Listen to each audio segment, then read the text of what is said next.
Adjustment का part A का जो लास्ट ट्रांजेक्शन हमारे पास है, देखें हमने 5 ट्रांजेक्शन पढ़ी थी पार्ट ए में।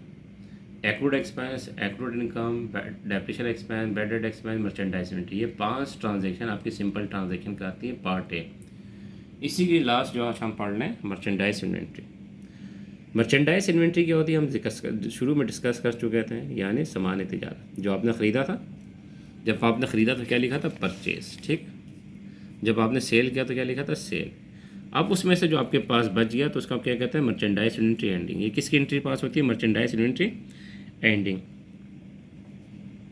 जो एंडिंग में आपके पास अमाउंट बच गए उसकी हम एंट्री पास करते हैं। मिसाल के तौर पे आपने मर्चेंडाइज इन्वेंट्री परचेज़ किया, फॉर एग्जांपल कितने का आपने परचेज़ किया, 5 लाख का, ठीक है, पूरे साल में।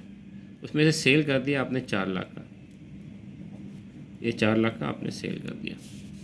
5 लाख का परचेज ख़रीदा मर्चेंडाइज, 4 लाख सेल करती पूरे साल में, कितने बच गए, ये आपके पास बच गए एंडिंग। ये आपके पास एंडिंग मर्चेंडाइज इन्वेंट्री आ गई।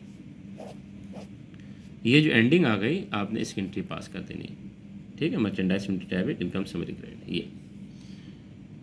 ये एंट्री भी फिक्स है। जो आप साल भर मर्चेंडाइज ख़रीद रहे थे, टोटल कितना ख़रीदा, टोटल कितना सेल किया और कितना बच गया, ये आपके पास बच गया 1 लाख, तो 1 लाख की आप एंट्री पास कर दी। सिंपल सा है, merchandise inventory debit income summary credit, ठीक है ना। ये आपके पास सवाल में आ जाता है, तो ये आपके पास सिंपल सा है। लेकिन ये भी बीकॉम में आपके पास पूरा एक चैप्टर है। ये जो आप पढ़ रहे हैं बीकॉम पार्ट 1 के अंदर चैप्टर है पूरा, और ये हर साल एग्ज़ाम में आता है,